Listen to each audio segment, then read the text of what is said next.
Ladies, gents, aunties and uncles, welcome to Dohzy Corner.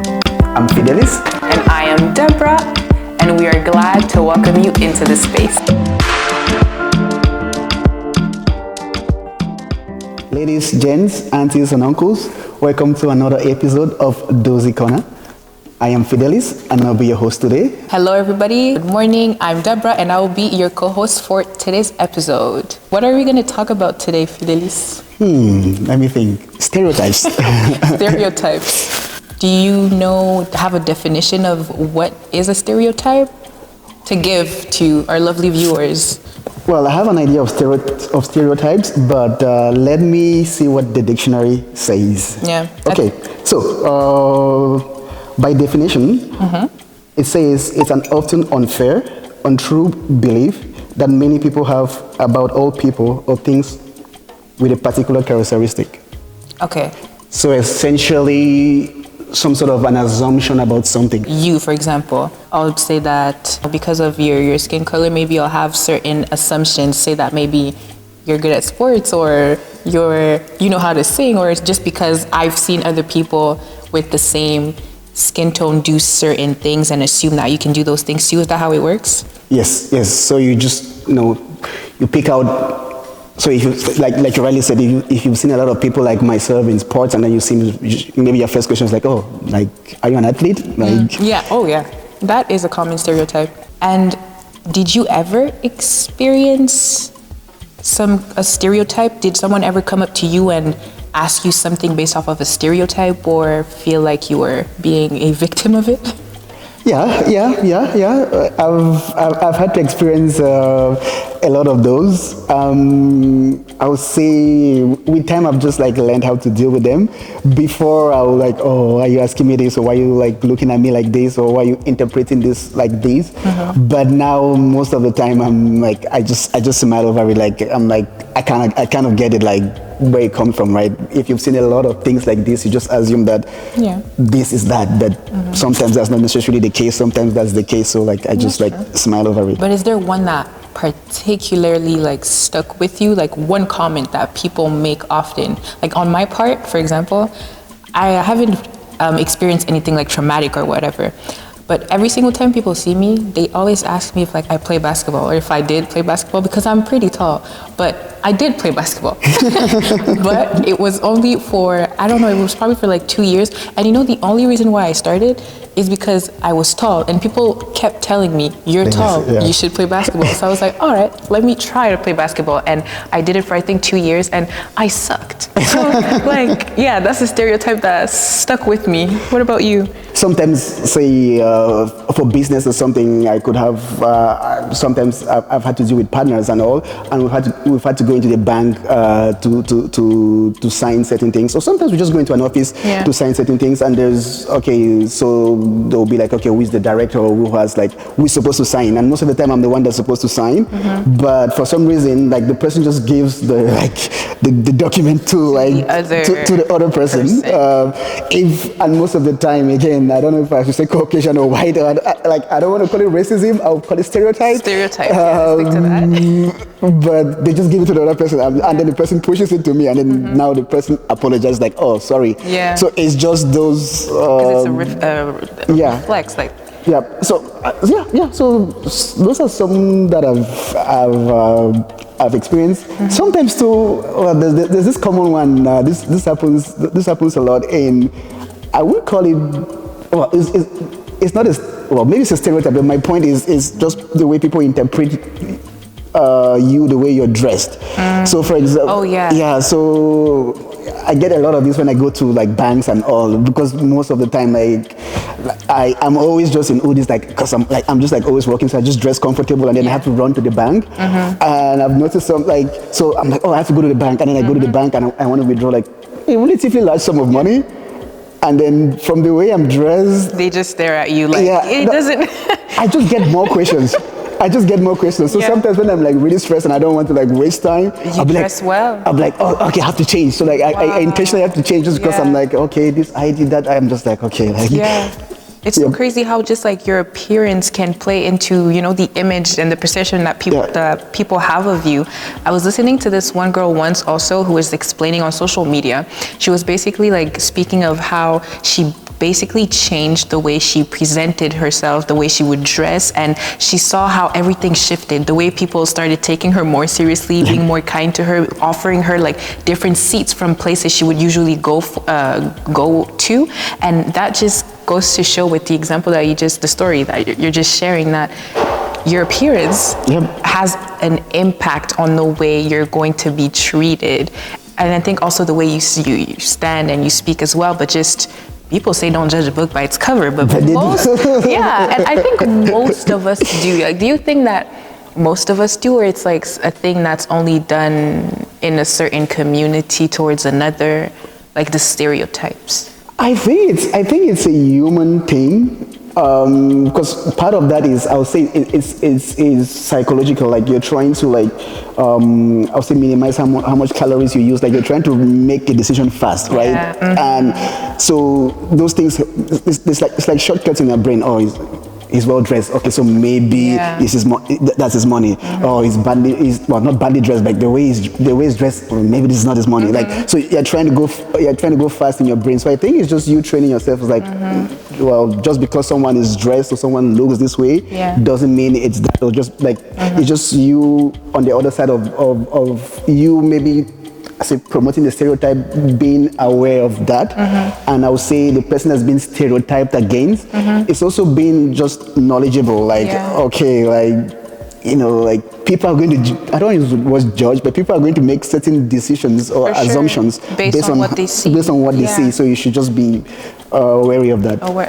I completely agree that regardless, people are going to make that, you know, have a certain perception based on what they see. Because even when you work in a store, let's say working in a high brand store like Louis Vuitton, for example, you'll get certain customers, and you know which, I mean, I don't know, I'm not going to say you know, but you kind of know which customers you want to attend to, be caring towards, because you just know that they have money in their pockets based on like how they're carrying themselves and how they're dressed, and you know you're going to get a commission. And so you might care for a customer more than the other, which is not a good thing to do.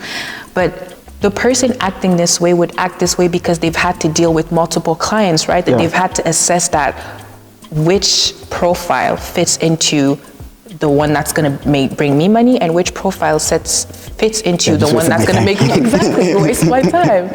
So I guess it is a natural thing to do. It has bad and good sides of it, but we're going to get into it later into the video. Yeah, because there's a lot to say about stereotypes. There's a lot. But for this specific episode, what we decided to do is we came up with a couple stereotypes, right, that we thought of when thinking about the diaspora, the African diaspora specifically, and we are going to share them with you. I don't know what Fidelis came up with, and he doesn't know. I don't know what she came up with. So I'm actually excited to see myself. Me too. I'm actually excited to see what you wrote. And so what we're going to do is we're just going to pick them out randomly. They're kind of mixed. Here we have stereotypes that I wrote and that Fidelis wrote, and same for him. We mixed them up. So maybe I have all of my stereotypes and he has all of his, but let's hope that's not the case. So we're just going to pick one randomly and just expand on them, share maybe of our personal experiences, and we invite you too, viewers watching, to share with us in the comments as well if you've ever experienced a stereotype that's being mentioned, or know someone or a story, or it's always good to share, you know? So I'm going to let you open the floor. Okay then, let's see. I'll pick out one. Okay, let me see. Is that yours? Okay, so I'm going to read. Yeah. Okay, so most black people or Africans grow up in single parent households. Now, this is not me, Yeah. so this is definitely from you, so tell us. This is definitely from me, and I think it's a pretty harsh one to start with. Yeah, that's a little bit intense. It is a little intense to start with. But when I was thinking, when I wrote that down, actually, I was having a conversation with my brother and just asking him about, like, what are some stereotypes that you've heard in our community, right? And he said a bunch of stuff, but this one, for some reason, it kind of stuck with me. Why?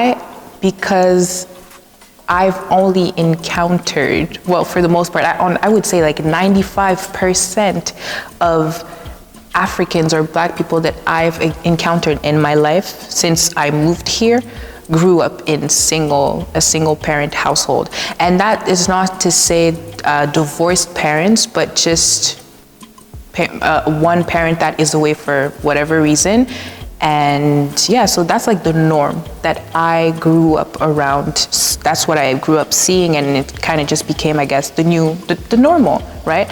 And so I think even when people outside of the African diaspora, when they think of us, I think that's something that's common too, to think that most of us grow up in single parent household. Have you ever heard that stereotype, or even the people around you? Do you know if that's a circumstance in which they've lived in or not even? It's a good one, but I just need some clarity here. So in terms of single parent household, it's like, okay, like the mom or the dad, one person is raising the kids and the other parent is not around, or you're talking about like divorce, like, okay, they're not together? Both could work. Because I mean, when I say single parent household, it could be a single parent household simply because the dad or the mom lives elsewhere. They're not necessarily divorced. Okay. Or it could mean divorce, but kids are being raised by one person, one parent. So both cases, really. In my view around, most of what I see is maybe, based on all of this immigration thing, or not just that, but people like maybe say the mom comes first with the kids and has to stay a couple of years before the dad comes over, or maybe, well, it's hard to get the reverse though of the dad coming with the kids and then the mom coming after, but it's mostly in that sense, yeah. Most of the time the dad, or maybe the reverse of the dad comes. That can happen. We're not saying it doesn't happen, but the dad really comes to the kids. The dad comes first, looks at how things go, and then goes back, and brings the family. Yeah. So that's more of what that's most of what I've seen around. Yeah. So in a stereotypical approach in this case, it's more like maybe people are always asking you like, oh, okay, so you're here, when is your dad coming? Like it's always maybe that assumption of like, oh, okay, or people are talking to the wife or the other partner, like, oh, so when is your partner coming? So it could be a stereotype where everyone is just assuming that, oh, you're the only one, you're the only one with the kids now, and then why they could just be people that they're just together. Like it's not every time that one person comes, another person comes after. So that's maybe most of what I've seen around. To think that people actually, not people, but people who are a part of the African diaspora live with both of their parents, to me is more shocking than hearing that they live in a single parent household. I think that is also something that's negative, because it's not necessarily something that you would wish for anybody, because there's obviously like issues, that come around it, but it's a reality, Yep. It is a reality. So that is why I wrote that stereotype. It's making me think of the definition you gave in the beginning, right? It said that a stereotype was based on certain characteristics, right, that were observed on people or things and attributed to the broader spect. So would that fit in it, you think? The fact that I've witnessed this circumstance, I've witnessed people from the African diaspora living in this certain circumstance, and so I kind of assume that most most people, I think it's that. That's I don't know how the brain works, but I think that's how stereotypes like function within the brain. Like, okay, once you've seen a lot of these, or you've heard of a lot of these, it's like, oh, maybe this is that. But that could be true. It could be exactly. It also could not be. Let us know. Do you think it's part of one of your stereotypes, or is that like way off for you? You've never experienced it, never been around it? Because it can happen, you know, like we just discussed. I think it's something that also goes with what you've seen, right? That builds those stereotypes. So next one. Okay, I think so you have to pick now. Okay, so let's keep that there. Hopefully it's one of yours. Okay. That's yours? That's yours. It's mine? Okay, let's see. Black people do not snow related activities. Oh, do not do snow related activities. Okay, so black people don't do winter. Yes, black people don't do winter. That is so funny. That is so funny. Before we jump into that, I just want to say that I was on TikTok the other day and I saw a group of black people who went in the mountains, right? They went on a ski trip, I guess. It was an event that was organized in the mountains in the winter in London. And usually when you see people going to those events, they're skiing, they're in the snow. But when I saw that video, it was just a bunch of, Africans and just jamming to Amapiano. They were like having a party, but not doing the snow activity. Talking about that reminds me a lot of like where they say like black people we do pool parties, but we never get to the pool. Like people, no, this is true. Like women come with their hair done and their wigs, and it's like no, like people have to go to a pool party and like you see like girls they're doing their makeup. I'm like, wait, don't we have a pool party? It's like no. The pool is for the aesthetics. We're here for the vibes. I think that's what it is. I think that's what it is in the community. So what made you think of that? Well, because I was just thinking of stereotypes. So the stereotype is like, well, black people don't do winter activities. We don't do snow. Because I was thinking of that was part of me thinking of stereotypes, like because sometimes from the definition of stereotypes is we always look at stereotypes as if it's unfair or it's untrue. But that was a stereotype I was like, it's not that untrue. Like, I think if you do the stats, like, it's not that we don't, like, if you do the stats, like, even after generations, right? Maybe, let's say, first generation immigrant might not, just because maybe you grew up in Africa, it's all sunny and all, like why will you go out? There's no snow, so like you can't really do any snow activities, right? So when you come here, you probably don't have the snow reflex. But if you look in, like, I'll say African Americans or Black Americans, people that have been around for like even 4 or 5 generations, now they do winter activities, but comparatively, like if you had to count, it's very small. And if you if you don't want to look into the stats, just watch the Winter Olympics and then count how many you see on the screen. Just watch the Winter Olympics and you'll see what I mean. Like so, I think it's. I don't know. I'm just getting to that point in life that I just look at things like sometimes it's a thing, sometimes it's not a thing. Exactly. It's possible it's just not a thing, but I had to pick that out as a stereotype because it's one of those stereotypes that's like, as much as it sounds stereotypical, there's an element of truth to it. There is. Like, but of course, there's black people that do like I'll say winter activities. They go out skiing, they go out the skate, they do all of those things, and it's fine. But generally, a lot of black people don't do those, and within the community, it's a little bit weird. Where we actually find it weird. Like if among black people, like, oh, I have to go ski. People look at you. I'm like, okay, like like out of all things. Ski, So talking about this was like, I went out for drinks with a couple of friends the other day. So one of them is Métis, so it's mixed race. So we're talking about like weekend plans. We're talking of weekend plans, and then it's like, I'm like, what are you doing in the weekend? She's like, oh, he has to go ski. And then I gave him the look. I'm like, because we don't something. I gave him the look, and then he reminds me like, oh, I'm Métis. Like I'm okay, I'm just 50-50. Like I have I'm mixed, so like, so we ski. I'm like, okay. It's so funny to look at them to look at him this way, and it makes sense because, oh, okay, yeah, you're mixed, I understand. Yeah. But if you weren't, I would It's question like, your choices. Yeah. But you see it the way you said, there are some Black people or Africans who do enjoy winter activities, who know how to do it, those things. I think also it's tied to the environment in which you grew up in, really, Yeah. because when I think about the people I know who enjoy winter activities, who even know how to ski or like hike, just that, you know?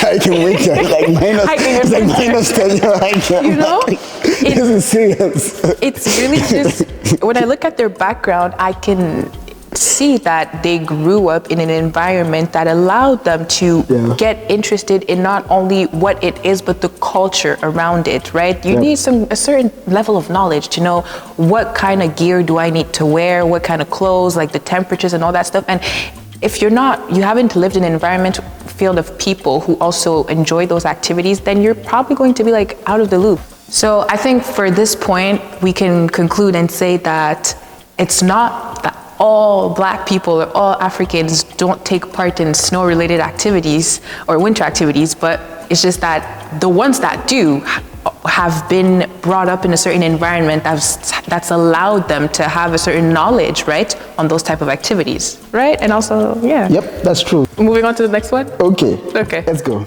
All right. Okay. Okay. Next one Okay. is Black people are loud.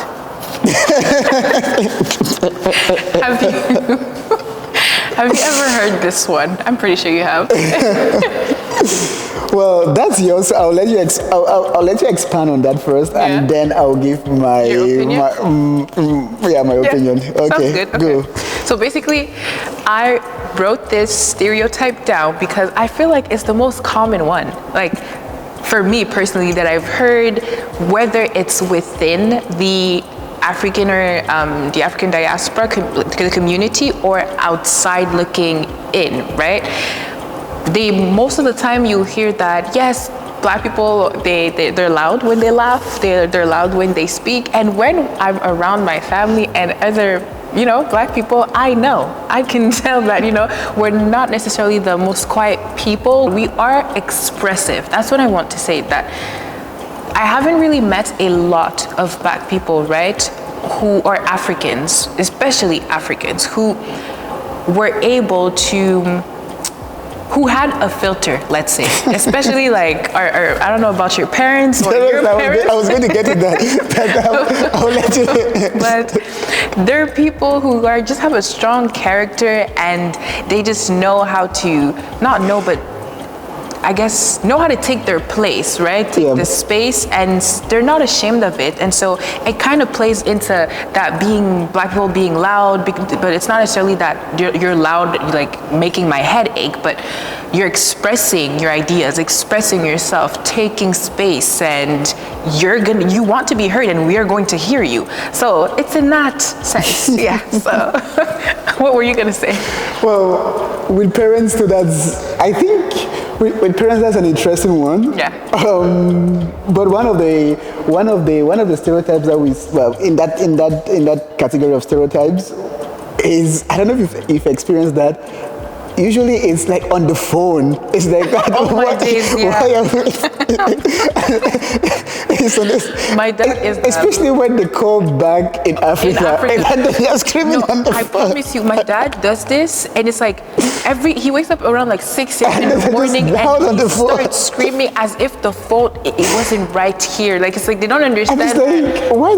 But actually, that got me to the point that I had to do some, I'll say, research, or sometimes I don't actually research really? it. You did research? I just think about it like that. Why is this screaming? Because sometimes I have this, sometimes I observe things, and instead of just like taking a stand, I just think it through. And that actually, I have a theory, I don't know if it's true, but on why people do that when they're calling back in Africa. I think it's because back in Africa, like, the network is not the best. So people's way of like, and then there's too much noise, right? When people are walking on the street, or there's too much noise. So most of the time to speak on the phone, like, you have to be loud because the environment is loud. You know, people are screaming, and also like you have to be loud. So sometimes when they come, their brains don't make that switch. Like, okay, like this house is quiet, so you don't have to scream. Exactly. It's not the same environment, circumstances. Yeah. But I get that a lot. Like when people are just on the phone and they're just like, I'm just like, why do you have to be that loud on the phone? Yeah. And then they switch. Like if they call me or if they call someone in Canada or here, they speak normally. But if they call Africa, it's like boom, the volume goes up. Maybe also, like you mentioned, maybe they just assume that because they're calling back home, they have to scream. Yeah. Maybe they're just assuming that.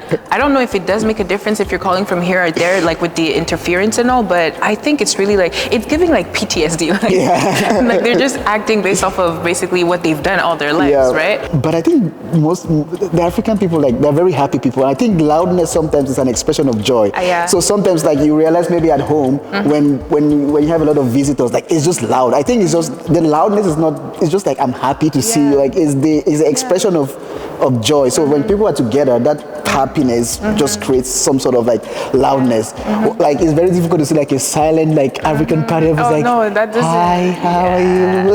It's not it's not in our culture. It's like the house is like vibrating. It's like, yeah. And also, like, even back home, it's like, or even here, like, even when we have guests or whatnot, it's like there's people in the kitchen, there's noise. Yep. There's in the living room, there's dads are probably talking about like politics and whatnot, and you have something on the TV, you have kids and the playing. TV is loud, like everybody gets exactly. It's It's loud, but people are not even paying attention to it, or probably there's probably music playing, and it's like there's so many things happening all around the house, and it's like, if you want to be heard, you're gonna have to be loud. Yeah, you're gonna have to be loud. And so I guess like it's just something that we've developed also maybe because of this environment in which we grew up in. And so this stereotype might or not be true, or for you or for some of you might or might not be true, but thing is, it's not necessarily that something that's bad. It's just your reality based off of where you grew up, the environment in which you grew up in, the household, the vibe. And so on my part, I know my family's loud. Mine is.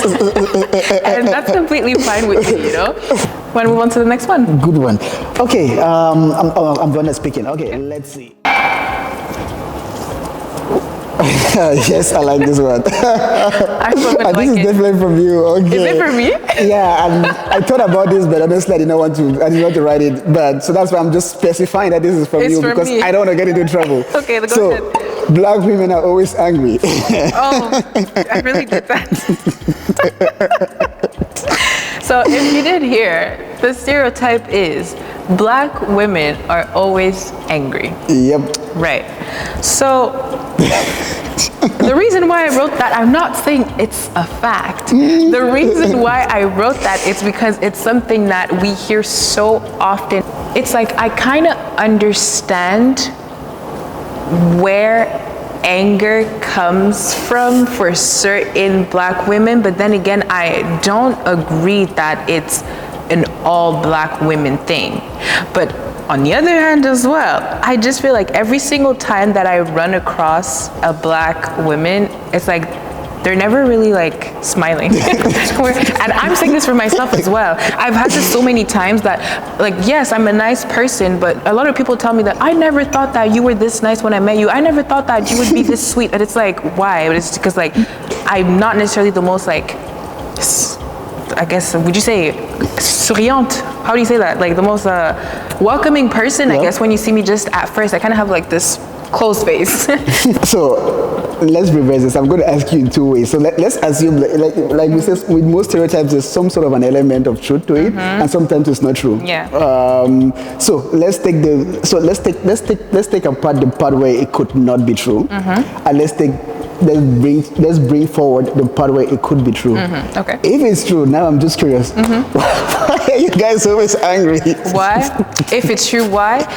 Honestly, I can't speak for the majority, and also because I don't really consider myself as angry. I don't really get angry. Everybody's saying they don't consider themselves as angry, but then there's a stereotype of people being angry. So who is angry then? Exactly. That's the thing also. Like, who is angry? I think, I'm trying to think of, I do. I was trying to think of a black woman I know who would easily be portrayed as an angry black woman. And I think that specific image, to answer your question, right? Like, why? If we would take that stereotype and say that it is true, why are you guys so angry? Yep.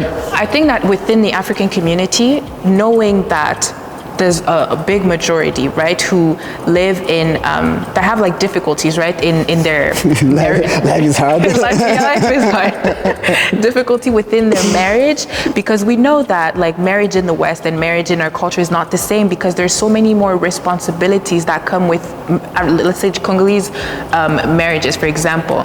And when you're, for example, married to someone who doesn't really help you at home, who's not very understanding, who's not very supportive, that plays into just your mood and your joy overall as a person. That could be one reason, right? Like the environment in which you live in with your husband, marriage, is a huge part, a huge aspect that plays into that image we can have of Black people or African women who are mostly angry.